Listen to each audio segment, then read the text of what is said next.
Well, hi everyone. I'm Andy Asher, editor at BloomerBoomer.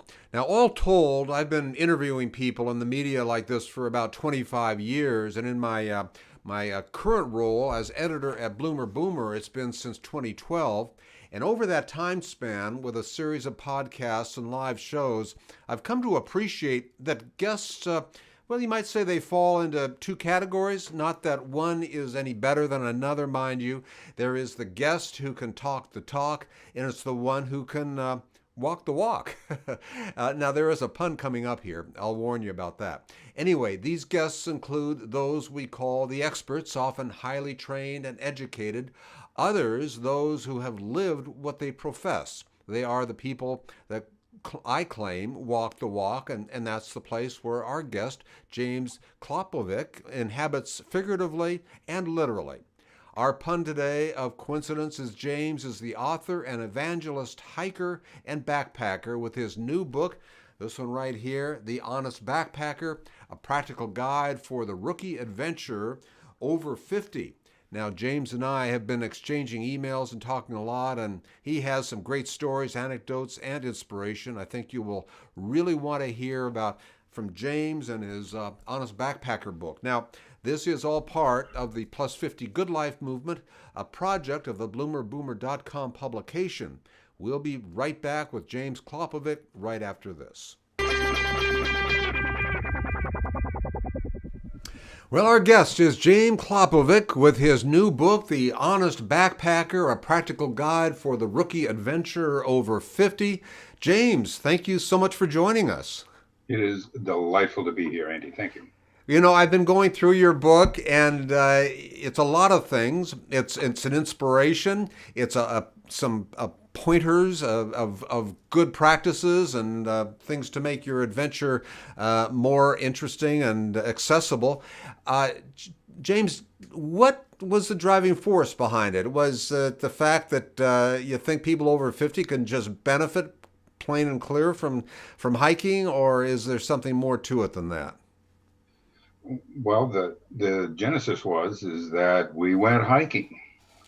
And in doing our research, we found out that there was really nothing out there for the novice hiker, especially the hiker over 50.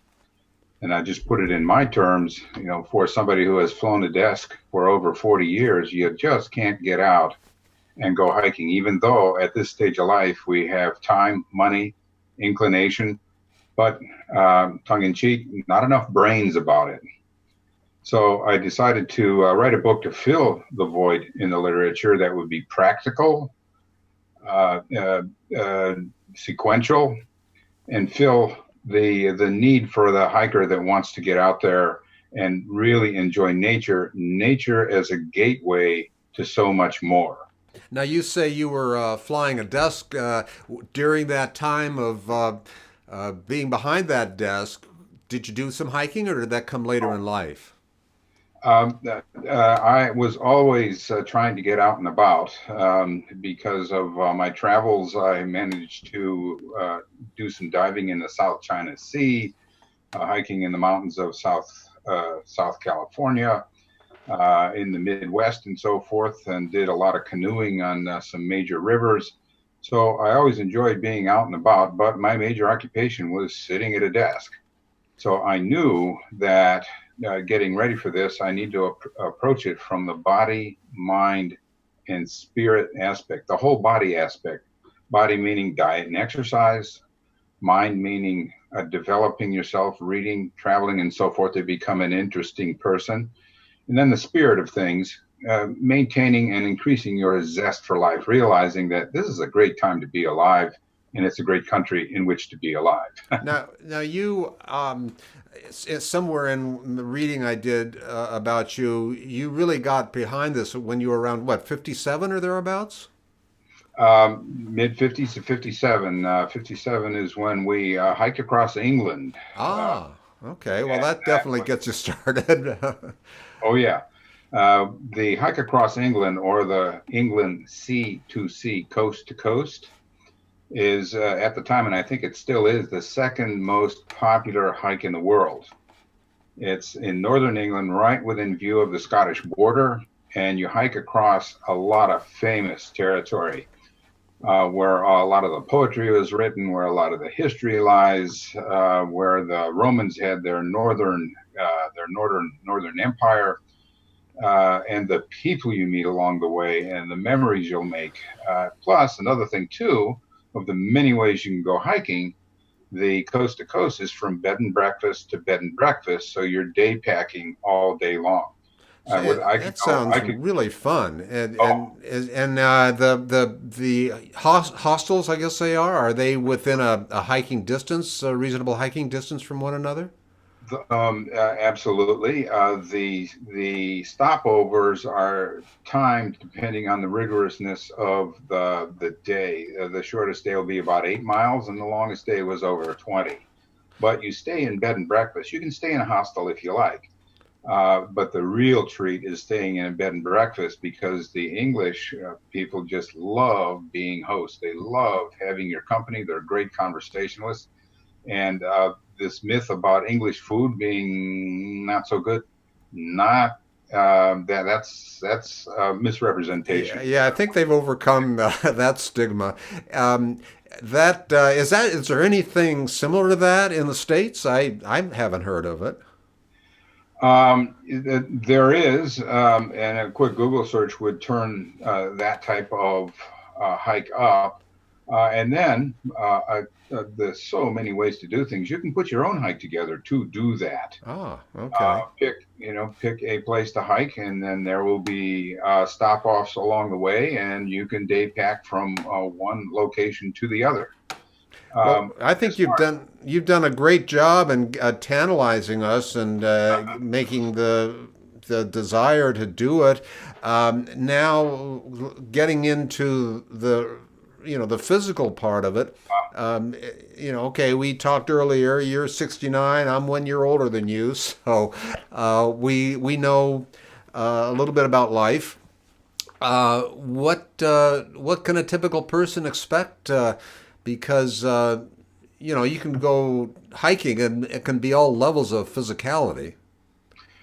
Don't you know? Well, one of the themes that I have in the book is that when you undertake this really wonderful experience in life at this stage of life, that it be simple, sensible, and sustainable. Take exercise, for example.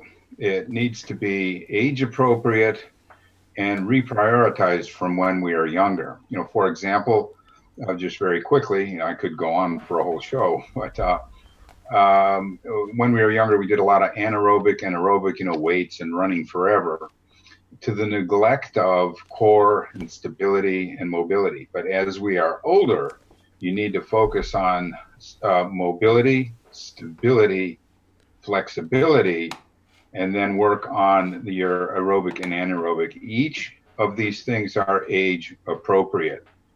For example, we can do CrossFit at this stage of life, but you don't need to do the most vigorous thing that CrossFit has to offer. I personally go to a gym where they have a version of it called Senza, well, just a lot of body weight work. Then I swim, and I also do yoga. I could go on with a lot of explanation, but it's variety, age appropriate, slow as you go. In the book, we suggest that you want to start perhaps a year in advance. Some would say longer, moving into the fitness that you need for whatever hiking you wish to do.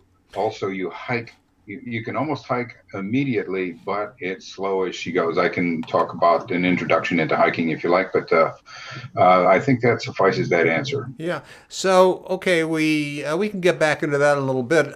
There's the other part too of hiking. I think that well, I know, but I presume you probably talk about, and I haven't read everything in the book, but it's just being outdoors and in nature. There's certainly a rejuvenation. You get rejuvenated outdoors, and there's no other place in my experience where that happens in such a wonderful way. Yeah. This allows me to talk little bit about what I mean about nature being the gateway to so much more. When I'm giving talks I talk about the art of the walk. When you walk, of course, you set up a pace. A smart hiker will go a little bit slower. I recommend using poles so that you involve your upper body with your lower body. You can hike better, safer, and be synchronized. Also, that you then synchronize your breath with the footfalls and learn to relax. I've learned to relax that so much so I can feel gravity pull on my face. Let me continue.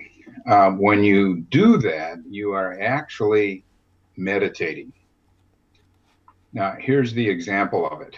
I talked to a woman, Adrienne Berg, was explaining the art of the walk, and she goes, "Yeah, Jim, I get what you mean. When I started walking with my local club, I could only do about a minute and a, or pardon me, 3.5 minutes on a treadmill, and I was finished." She was one of these flying the desk for a goodly number of years. So she said, but now with my club, believe it or not, I do 30 to 50 miles a day.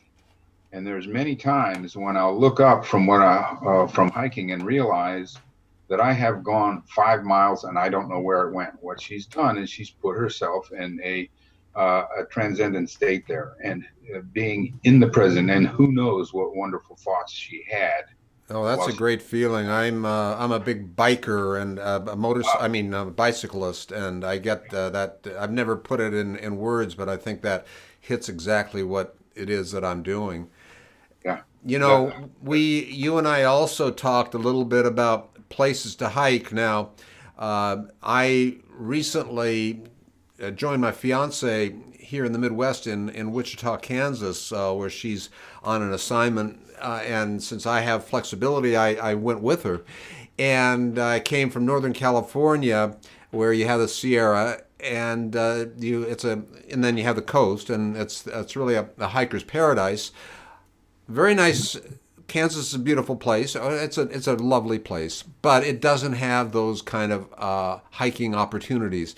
So, I guess to address those folks who might not be in the perfect hiking environment, you have to sort of maybe appreciate your surroundings a little bit more if it's not so right in your face like that.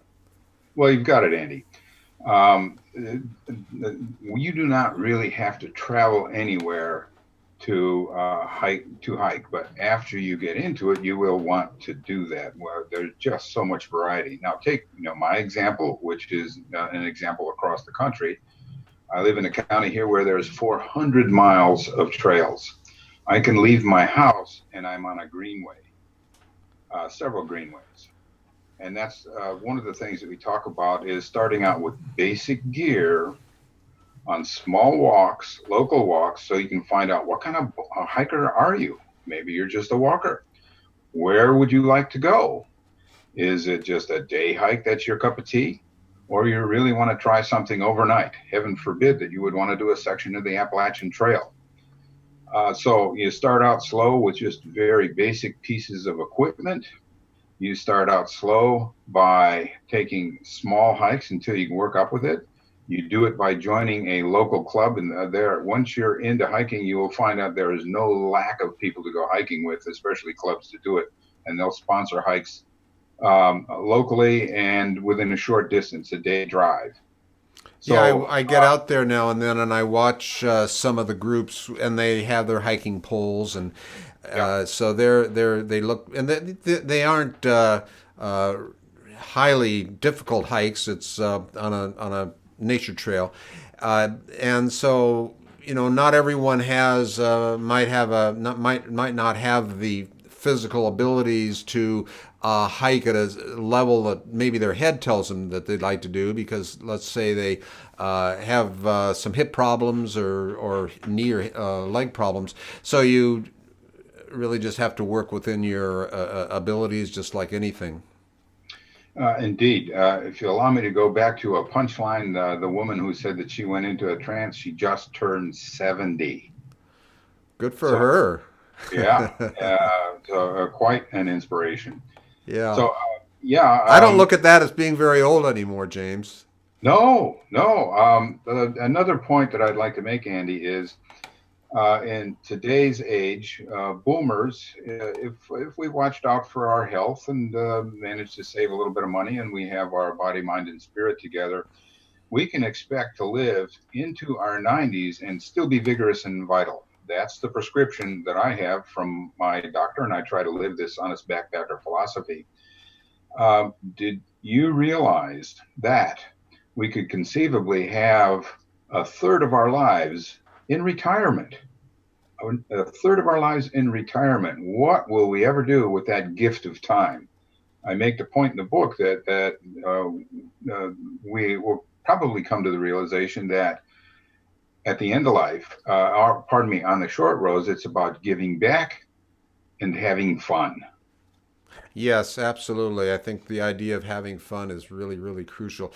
Well, as we wind down here, James, for folks who might be so inspired, what might be some takeaways that you could suggest, at least to get going? Uh, Resolve to do it and approach it from the body, mind, and spirit, and promise yourself if you do one day, you'll do 6 months.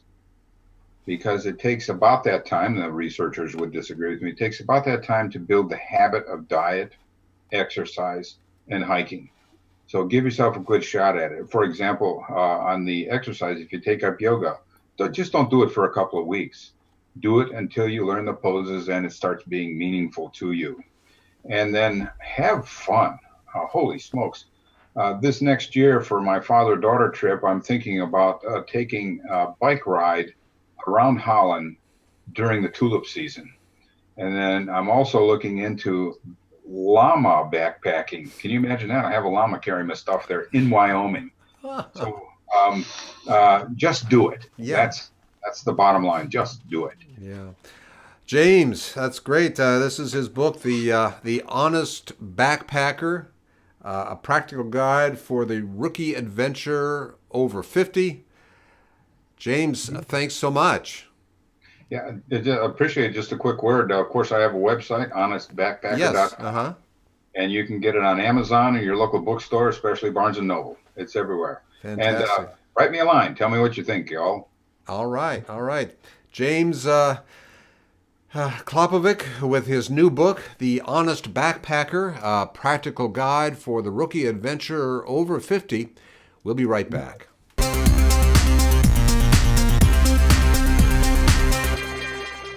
Well, I hope you liked the show, and I hope you learned a thing or two. The full show will be available on YouTube and at BloomerBoomer. The audio version will be available on Apple Podcasts, and we have other shows coming up with some amazing guests. So please like us on Facebook. Visit us at bloomerboomer.com. Until next time, so long.